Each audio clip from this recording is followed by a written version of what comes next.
Maggot, a horror story told in serial form. Part 5. Spring break 1973. Saturday morning. Never mind that. I need you to come here, right now. Where? I'm in the phone booth at Robinson and Trafalgar. I know it. Well, get your ass down here, now. And he hung up. There was nothing for it but to quickly shower and get dressed in yesterday's clothes. I was out of the house in less than 10 minutes, but it was another 20 minutes of brisk walking, keeping out of sight along the back streets, before I reached downtown and had the phone booth in sight. It was empty.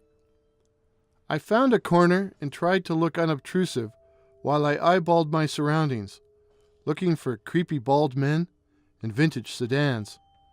I had seen some people in cars on my way down, but not a lot of them. Had the stupid fool got himself grabbed?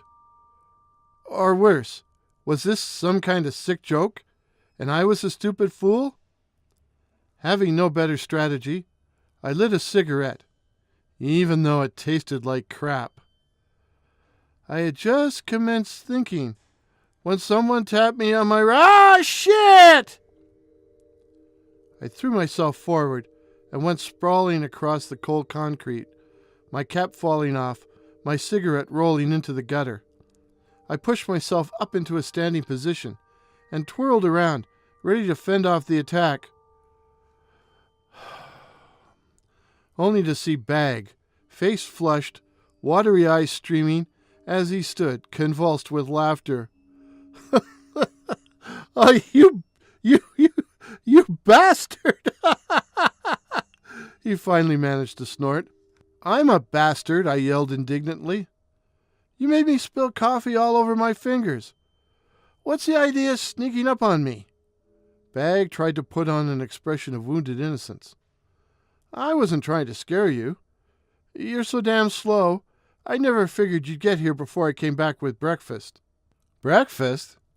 Sure.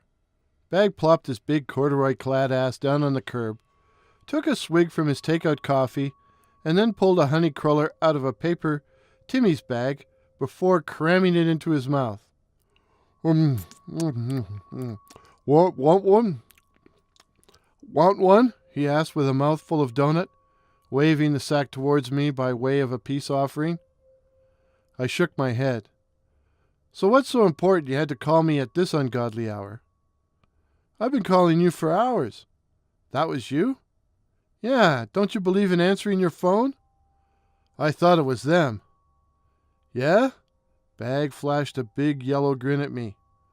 Well, I know where they live. Where? Don't you want to know how I found out? No. I knew I couldn't run after them if they drove away, Bag said, ignoring me. But what if I could get them to follow me, eh? Since they went up Kerr, I figured there was a good chance they'd drive back that way. So I decided to take a stroll down through the Continental Quarter. You know, it's not too bad in the middle of a winter's night. No natives, except for Schlitzie and Chubb. Well, sure enough, by the time I had passed Florence Street, I could feel something creeping up behind me. I took a peep into one of the store windows as I walked by. Just like it says to do in the detective textbooks, you know. And there was the old Buick. Jesus, you were taking a chance. I don't think so. No people, but plenty of cars around, including the local constabulary. I just kept on walking, all the way down Kerr to Lakeshore and back towards town. With them right behind you? No, they were playing how not to be seen, eh? As if you can hide a 51 Buick in 1973. Just a little conspicuous. So they drive ahead or turn down a side street and go around the block, trying to keep me from seeing them while keeping me under surveillance most of the time. It worked good for them till we went past the Centennial Library. As soon as they drove ahead a few blocks, I hightailed it down the wooden steps and hid inside one of the air shafts at the side of the building. So, when they got back, there I was, gone. I could hear the car screech up, doors slamming, and from my hidey hole, I could see someone going down the steps, shining a light around. Some wino had left a bottle of Old Sailor in there, and I thought about chucking it at him. But then I saw him go up, and soon he was out of sight, and I heard the car start up. I was up the stairs and made it just in time to see them make a left on Navy. One thing that car has are those distinctive double-barreled taillights.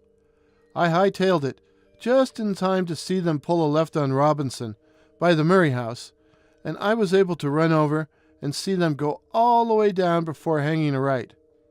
And so I decided to follow, and after a bit of a hike, I found the Buick, with nobody in it, parked in front of a joint on Allen Street, right down by the water. How did you know the car was empty? Looked.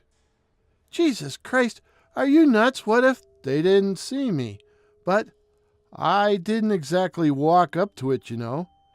There are plenty of shadows to lurk in. And I love to lurk, he said in a creepy voice. Do you want to see the place or not? If not, I wouldn't mind going home to sleep. I've had a busy evening. Okay, but we can't exactly walk up to it in broad daylight. No problem. We can approach it from the lakeside. We walked as far as Reynolds before turning down to gain access to the pathway running along the edge of the water.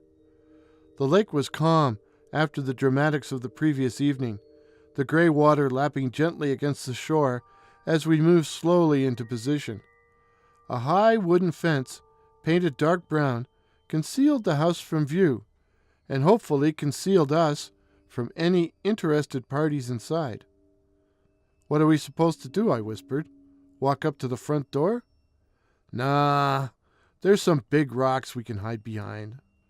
Sure enough, there were some big chunks of granite where the trail ended at the foot of Allen. We were just able to crouch behind them, although we had to be careful to keep the knees of our pants from getting into contact with the wet earth. Our hiding place provided a clear view of the area directly in front of the house, including the Buick pulled up in front, but it quickly became obvious that hunkering down there for hours would be extremely uncomfortable, a pain in the ass as well as the legs. As for the target, it was a large foreboding house, built of subdued, brownish-yellow brick in Second Empire style, with a weathered mansard roof of grayish-green slats. Straight out of H.P. Lovecraft. Are we going to squat here for hours? I asked, not expecting much of an answer. I didn't get much of one. You got a better idea? I didn't, so I shut up. We groveled in silence for a few minutes, when something occurred to me. You've been out all night, right? Your old people are going to be worried shitless. Nah.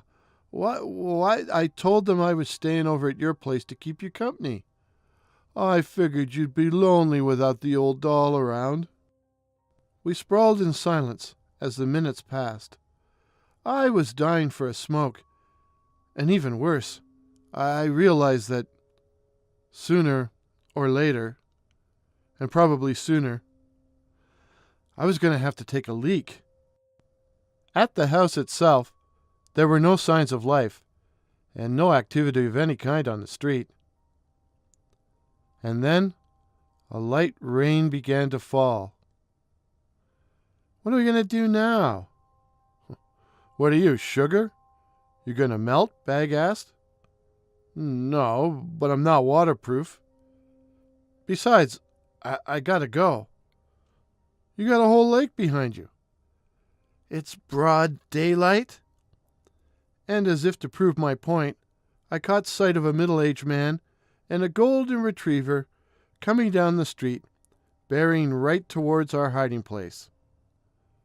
We can't stay here, I said. There's going to be people around all day, and us loitering here is gonna look as suspicious as hell, you know. You're right, Bag admitted, without the customary argument. Let's go back the way we came. Besides, I've got a feeling nothing much is going to happen before night falls. When we'll be back.